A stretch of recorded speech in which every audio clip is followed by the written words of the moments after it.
Alien is one of the best science fiction horror films ever made. One reason why the power of Alien is philosophically interesting is that it supports the theories of influential American horror writer H.P. Lovecraft about what makes good science fiction horror. Lovecraft never directly offered a philosophy of science fiction horror. However, at different points in his essays and letters, he addresses the genres he calls interplanetary fiction, horror, supernatural horror, and weird fiction, the last being a broad heading covering both supernatural fiction and science fiction. If we take together all these fragments, a philosophy of science fiction horror emerges. Dan O'Bannon, author of the original Alien script, was a lifelong Lovecraft fan and was directly influenced by him in writing Alien and other scripts. Strikingly, Alien shares its basic plot with numerous Lovecraft stories. An individual or a small group, alone in an immense barren nowhere, explores bizarre and mysterious ancient ruins, leading to a hideous and deadly encounter with one or more alien monsters, usually leaving a sole survivor to tell the tale. The effectiveness of the film Alien provides support for Lovecraft's philosophy of science fiction horror. That isn't to say that the Alien production team were thinking about Lovecraft, but rather that the film happens to do what he recommends, to an unnerving effect. Lovecraft believes that the scariest threats are mysterious ones. He writes, "The oldest and strongest emotion of mankind is fear, and the oldest and strongest kind of fear is fear of the unknown." The power of mystery extends to location, and especially unknown worlds. However, mystery isn't enough. He also says that the essence of the horrible is the unnatural. The most powerful horror fiction, in his view, relies on an emotion he calls cosmic fear, caused by violations of nature by mysterious or foreign entities. In Alien, the planetoid visited by Nostromo is an unknown world, as, in a sense, is the alien shipwreck. The alien predator is an entirely mysterious and unpredictable threat. The crew is constantly being surprised by its abilities, as it pulls tricks like attacking straight out of the egg, keeping Kane paralyzed but alive, defending itself with acidic blood, reproducing by bursting out of Kane's chest, and suddenly growing from the size of a small cat into a hulking horror. The alien abilities are so surprising because they break our earthling rules about what animals should be able to do. They seem like unnatural abilities because nothing in nature as we know it can do what the alien can. The crew of Nostromo could have been placed in just as much danger by a pride of lions getting loose on the ship, but the film would be much less frightening. Lions are deadly, but not alien. Lovecraft stands out among contemporary horror writers for his efforts to be realistic. He claims that realism in science fiction requires scientific accuracy. Alien isn't a scientifically realistic film. Even the existence of starships like Nostromo is scientifically absurd. Nostromo flies faster than light, a feat that requires more than infinite energy. However, as Lovecraft should have noted, there are ways of cultivating the necessary atmosphere of scientific realism. Alien is rich in suggested scientific detail. For example, when we first see the Nostromo computers wake up, numbers and words stream across the screens in green and blue, their glare reflected in the faceplate of an empty helmet. It's all meaningless to the viewer, but assures us that complicated technical reports are being prepared, taking account of all the facts. Even though Alien violates physics by having the Nostromo travel faster than light, the film cultivates an air of realism by having the crew frozen in suspended animation for interstellar trips, considering the vastness of space and the difficulty of crossing it. Maneuvering the ship is laborious, requiring painstaking calculations, and just landing on the planetoid is so dangerous that the ship is badly damaged. Workstations are cramped and cluttered. There are bewildering masses of displays, lights, controls, and mysterious tubing and wires. Lighting is deficient and the crew's food rations are tasteless. All this contribute to create a realistic, immersive atmosphere. Alien further fosters an atmosphere of realism by emphasizing the mundanity of the characters. Nostromo is a commercial towing vehicle belonging to a large corporation, a ship full of ordinary people doing ordinary jobs. Working places look lived in, with battered surfaces and scattered coffee cups, beer cans, and cigarette packets. The actors' appearances are carefully tailored to emphasize ordinariness. Clothes are utilitarian and unflattering. Hair is messy, and nobody bothers wearing makeup to work. Clothing styles are almost identical to what we wear today, complete with t-shirts, overalls, jackets, and sneakers. It isn't actually realistic for clothes to have changed so little from today when technology has had time to advance so far, but it makes the film feel realistic because their clothes are familiar from life. Lovecraft should appreciate the realistically mundane nature of the crew. However, he himself didn't tell stories about ordinary folk because he wasn't interested in them. A loner, Lovecraft had no idea how ordinary people talked, and his stories contain remarkably little dialogue. Lovecraft's protagonists are almost always thinly disguised versions of himself, or some idealized version of himself, richer, better educated, and more respected. The alien predator in Alien, like the Nostromo itself, is scientifically absurd. Even leaving aside its improbable molecular acid for blood, the thing has the ability to grow to the size of a large human without eating anything to use as new mass.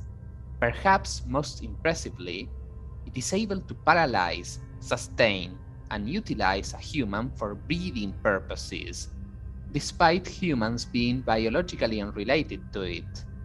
Lovecraft encouraged the breaking by alien creatures of what we humans foolishly take to be natural laws. This is a source of cosmic fear, after all. His alien visitors are happy to consume humans, like the sentient iridescence that drains the life from the Gardner family in his story The Color Out of Space. More remarkably, when Lovecraft's aliens decide to move across space, they break the laws of physics in ways that make Nostromo look realistic. They might travel by telekinesis, take over a human body remotely, or cross dimensions. For all that, Lovecraft thinks it's essential that aliens be realistic in their alienness. That is, they must be genuinely alien rather than being essentially like humans. Appropriately, the wrecked alien ship found by the Nostromo crew looks nothing like what we expected a spaceship to be. The outside is weirdly asymmetrical and has no obvious rockets. Entering through a vaginal doorway, the exploration team find themselves in what seems to be the interior of a massive organic body, the glistening black corridors lined with ribs. The corpse of the alien navigator is like no form of life on Earth, apparently half biological and half mechanical, with a body that is one with the chair it reclines in. Judging from its desiccated bones, it wasn't only unable to leave its seat, but couldn't even turn its head away from staring into its massive telescope. According to Prometheus, the corpse we see is actually a suit, containing a humanoid being. Taken by itself, though, Alien offers the more Lovecraftian and much more disturbing possibility that the navigator's race are just as unlike us as they first seem. The corpse suggests that they are not just physically alien, but psychologically alien as well. For us, the life of the immobile navigator would be a special hell. It presumably suited the navigator just fine. As for the alien predator, it has not one but three completely unfamiliar forms, used at different stages of its bizarre life cycle. The inspiration for the look of the predator came from the artwork in Swiss artist H.R. Geiger's book Necronomicon. Geiger, a Lovecraft fan, took the name Necronomicon from his work. Lovecraft's fictional Necronomicon is a magical grimoire and a store of terrible secrets about the true nature of the universe. What we see as realism in fiction will depend on what our view of reality is. For Lovecraft, humanity is insignificant and the universe is indifferent to us. Common human laws and interests and emotions have no validity or significance in the vast cosmos. Lovecraft accepted Darwin's theory of evolution and was passionately an atheist. Appropriately, the background assumptions in Alien are not religious, but Darwinian. In place of the ghosts and demons of traditional horror, both the navigator and the alien spring from evolution, making them seem more plausible, and so more threatening. Even if one or both were engineered, whatever engineered them was presumably a product of nature rather than a supernatural force. Along with religion, Lovecraft dismissed morality as mere human convention. His alien creatures generally do without moral rules. A Lovecraftian alien is, as Ash describes the alien on Nostromo, a survivor,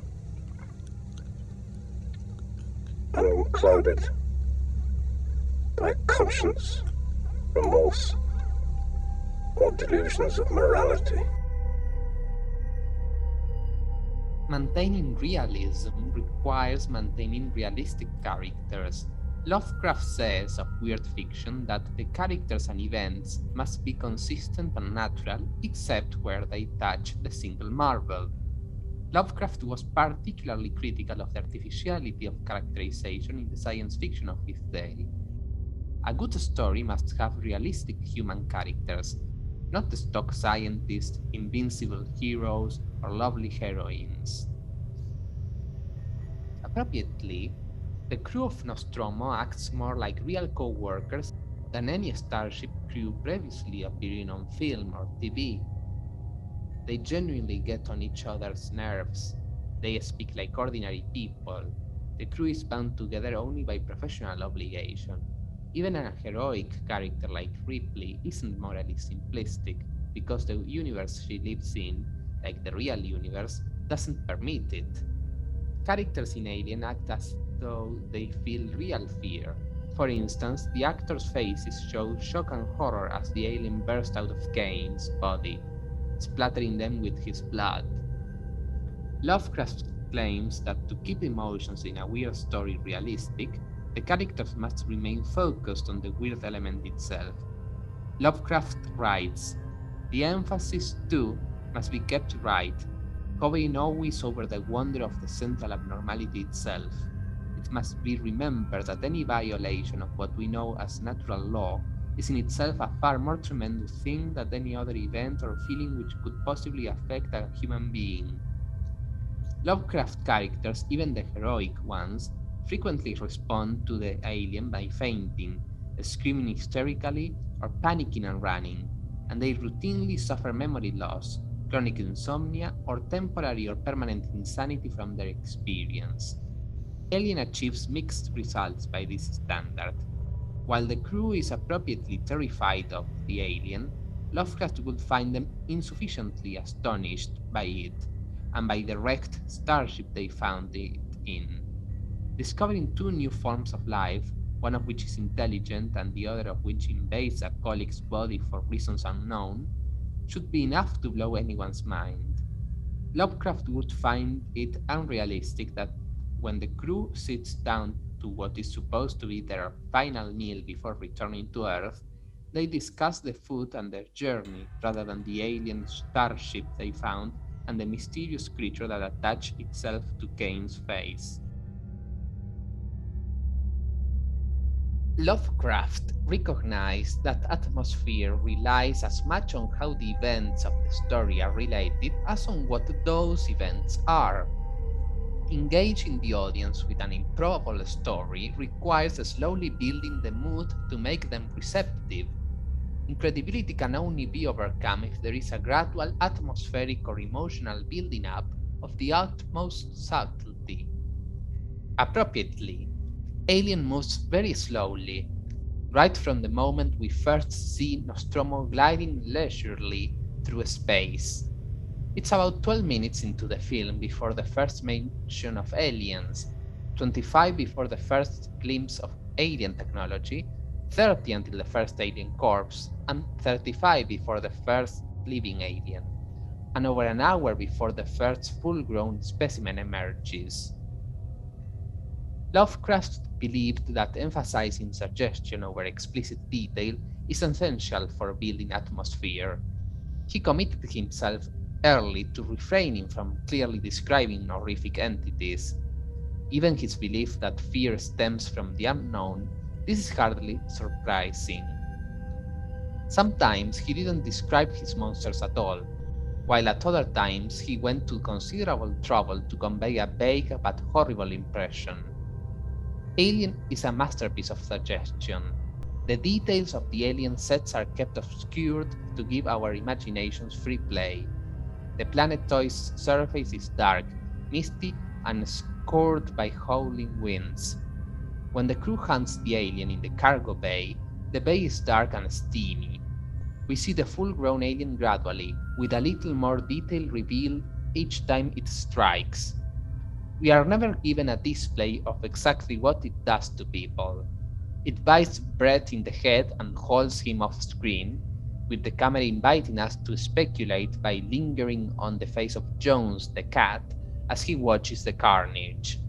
Later kills are no more illuminating. The alien makes just hands at Dallas and his camera goes dead. It bites Parker's throat and hauls him off screen like Brett, then snakes its tail suggestively up Lambert's leg, until we cut to Ripley listening to her screams.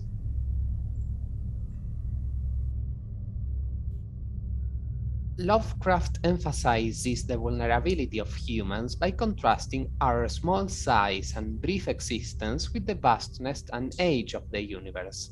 His simplest technique for this is to place characters against an immense backdrop. His principle is borne out in Alien by the tension when the exploration team is alone on the lifeless planetoid, when the crew must face the alien in the emptiness of space, and especially when Ripley is left to face the alien alone. Vast distances are suggested by Nostromo drifting slowly across the screen, although it is traveling at tremendous speeds.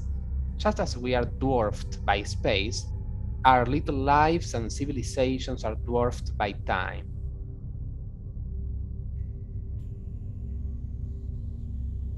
There are three more ways in which Alien echoes Lovecraft's work.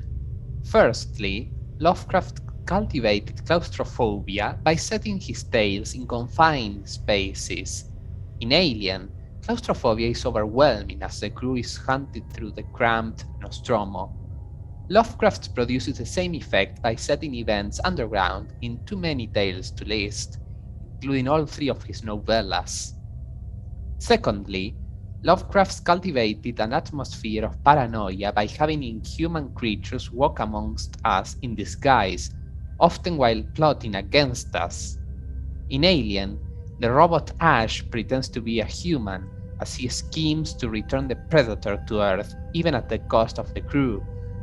In Lovecraft, Githians pass as humans by taking over human bodies and frog-like deep ones just hiding in enormous coats.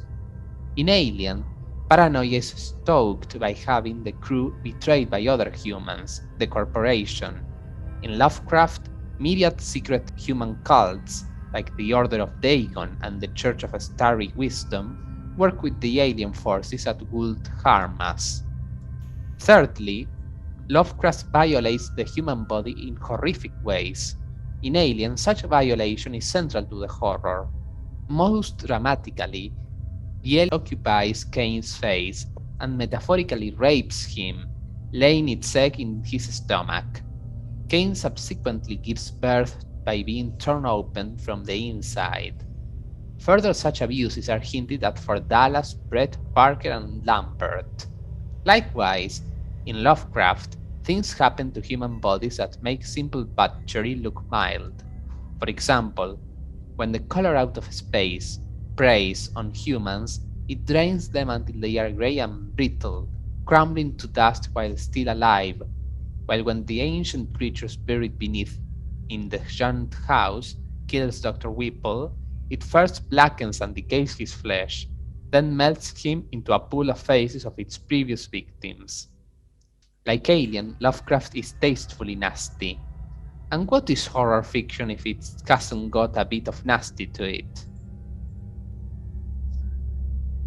The following then are the ultimate secrets for producing good science fiction horror, according to H.P. Lovecraft.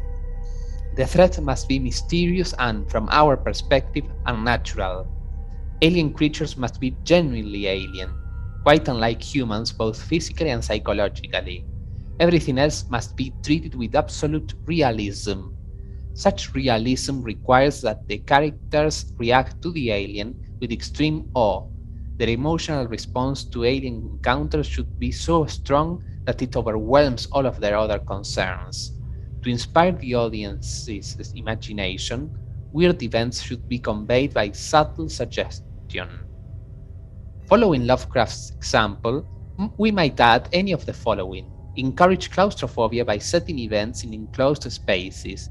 Encourage paranoia by having non-humans live amongst us unrecognized as they conspire against us. And keep in mind that the most horrible violations of nature from our human perspective are transformation and perversions of the human body. Of course, no formula can be followed to guarantee good art. If it were possible to produce a film as excellent as Alien by consulting a simple checklist, then film as good as Alien could be a lot more common. On the other hand, given how rare films as good as Alien are, it makes sense to examine such examples of good science fiction horror in an effort to pick up useful tips and rules of thumb.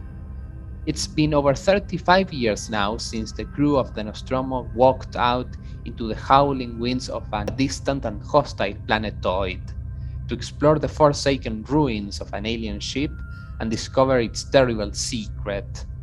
We haven't had a science fiction horror film as good since.